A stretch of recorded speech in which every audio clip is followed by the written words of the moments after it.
कभी कभी ना सब कुछ ठीक होने के बाद भी अंदर से अजीब सा खालीपन लगता है।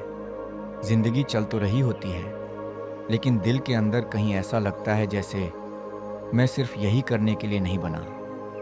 और यही फीलिंग द अल्केमिस्ट की पूरी कहानी का दिल है।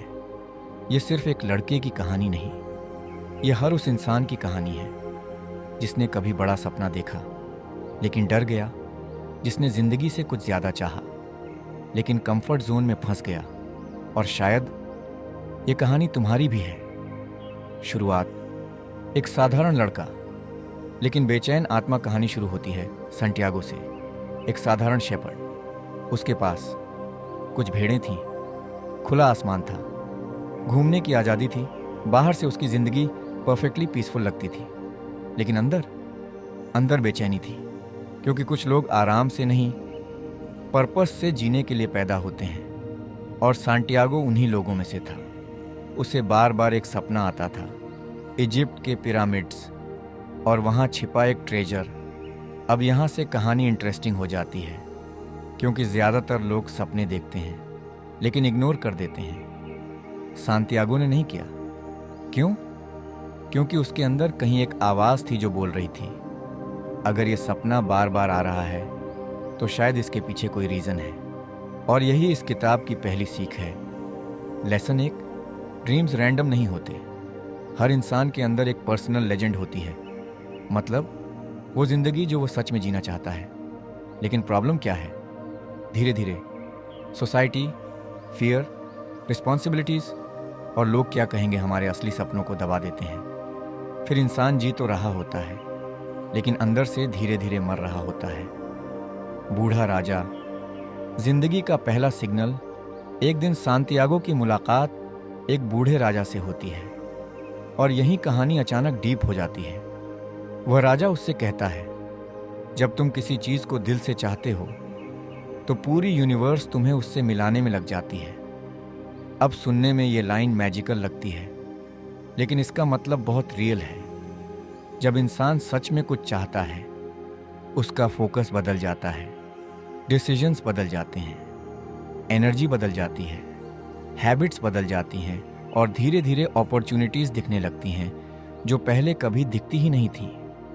लेकिन प्रॉब्लम क्या है? ज़्यादातर लोग चाहत से पहले ही डर जाते हैं। फियर, इंसान का सबसे बड़ा प्रिजन। संटियागो अपने सपने के पीछे निकल पड़ता है, लेकिन जर्नी शुरू होते ही उसका सारा पैसा चोरी हो जाता है। सोचो, नया देश, कोई अपना नहीं, कोई मदद नहीं, कोई पैसा नहीं। अब यहाँ ज़्यादातर लोग क्या करते? डेस्टिनी को ब्लेम, किस्मत को ब्लेम, सपना छोड़कर वापस घर। लेकिन सांटियागो रुका नहीं, और यही किताब की सबसे पावरफुल बात शुरू होती है। सपने देखने वाले बहुत मिलेंगे, लेकिन उनके लिए दर्द सहने वाले बहुत कम मिलेंगे। रियल ग्रोथ हमेशा पेनफुल होती है। लोग सक्सेस देखना चाहते हैं, लेकिन अकेलापन नहीं, फेलियर्स नहीं, रिजेक्शन नहीं, स्ट्रगल नहीं, जबकि हर बड़ी जर्नी इन्हीं चीज़ों से बनती है। सांटियागो धीरे धीरे समझने लगता है, ट्रेजर पाने से पहले तुम्हें खुद ट्रेजर बनना पड़ता है। और यही मोमेंट उसे बदलना शुरू करता है। क्रिस्टल शॉप, जहाँ जिंदगी की सबसे बड़ी हैबिट सीख मिलती है। अब सांटियागो एक क्रिस्टल शॉप में काम शुरू करता है, और यहीं से कहानी मोटिवेशन नहीं, ट्रांसफॉर्मेशन बन जाती है। वो छोटी छोटी चीज़ें इंप्रूव करता है, दुकान साफ करता है, नए आइडियाज़ देता है, कस्टमर्स को अट्रैक्ट करता है। धीरे धीरे दुकान चमकने लगती है। अब यहाँ किताब क्वाइटली एक डेंजरस ट्रूथ सिखाती है, तुम्हारी ज़िंदगी ओवरनाइट नहीं बदलती, तुम्हारी डेली हैबिट्स बदलती हैं। यही वजह है कि 1 घंटे लर्निंग, डिसिप्लिन, कंसिस्टेंसी, पेशेंस इतने पावरफुल होते हैं, क्योंकि डेस्टिनी अचानक नहीं बनती, डेली रूटीन से बनती है। कंफर्ट जोन एक खूबसूरत जेल क्रिस्टल शॉप ओनर का सपना था, मक्का जाना, लेकिन वह कभी गया नहीं। क्यों? क्योंकि कई लोग सपनों से नहीं, सपनों के टूटने से डरते हैं। उसे डर था, अगर सपना पूरा हो गया तो फिर जीने का रीज़न क्या बचेगा। और सच बताऊं, बहुत लोग इसी जगह फंसे हुए हैं। जॉब छोड़ना चाहते हैं, कंटेंट क्रिएट करना चाहते हैं, ट्रैवल करना चाहते हैं, नई जिंदगी शुरू करना चाहते हैं, लेकिन कंफर्ट जोन उन्हें धीरे धीरे कैद कर देता है। बाहर से सेफ, अंदर से डेड। लव जो रोकता नहीं, उड़ने देता है जर्नी के दौरान। सांटियागो को प्यार होता है फातिमा से। अब कहानी यहाँ इमोशनल टर्न लेती है, क्योंकि पहली बार सांटियागो कंफ्यूज होता है, ड्रीम चुनूं या लव। लेकिन फातिमा उसे रोकती नहीं। वो कहती है, अगर तुम्हारा सपना सच है तो तुम वापस आओगे। और यही रियल लव है। रियल लव कंट्रोल नहीं करता, केज नहीं बनाता, ग्रोथ रोकता नहीं, बल्कि इंसान को उसके पर्पस तक पहुंचने देता है। द एल्केमिस्ट, असली ज्ञान। फिर सांटियागो मिलता है द एल्केमिस्ट से, और यही कहानी स्पिरिचुअल हो जाती है।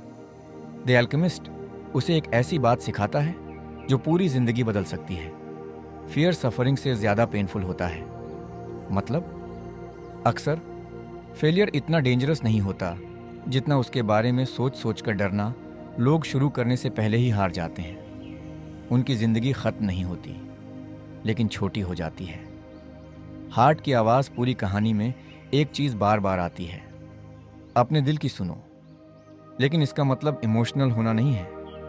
मतलब ये है, उस आवाज़ को पहचानो जो तुम्हारे अंदर हमेशा सच बोलती है। क्योंकि दुनिया हमेशा बोलेगी सेफ खेलो, रिस्क मत लो, नॉर्मल बनो। लेकिन अंदर की आवाज़ हमेशा पूछेगी, क्या तू सच में खुश है? और यही सवाल इंसान को बदल देता है। असली ट्रेजर क्या था? आखिर में सांटियागो पिरामिड्स पहुंचता है, लेकिन फिर कहानी एक ऐसा ट्विस्ट देती है जो इंसान को अंदर तक हिला देता है। ट्रेजर वहां नहीं था, असल ट्रेजर वहीं था जहां से जर्नी शुरू हुई थी। अब इसका मतलब समझो। पूरी दुनिया घूमने के बाद सांटियागो को समझ आता है, असल खजाना सोना नहीं था, असल खजाना वो इंसान था जो मैं बन चुका था। और यही इस किताब का सबसे बड़ा मैसेज है। इस किताब की सबसे डेंजरस सीख, अगर तुम अपने सपनों के पीछे नहीं भागोगे तो धीरे धीरे तुम्हारी एनर्जी मर जाएगी, एक्साइटमेंट खत्म हो जाएगी, जिंदगी रूटीन बन जाएगी। फिर इंसान जिंदा तो रहेगा, लेकिन अंदर से खाली महसूस करेगा। और शायद इसी वजह से द एल्केमिस्ट इतने लोगों की फेवरेट बुक है, क्योंकि ये सिर्फ कहानी नहीं सुनाती, ये इंसान को खुद से मिलाती है और आखिर में एक सवाल छोड़ जाती है, क्या तुम वो जिंदगी जी रहे हो जो तुम्हारा दिल सच में चाहता है?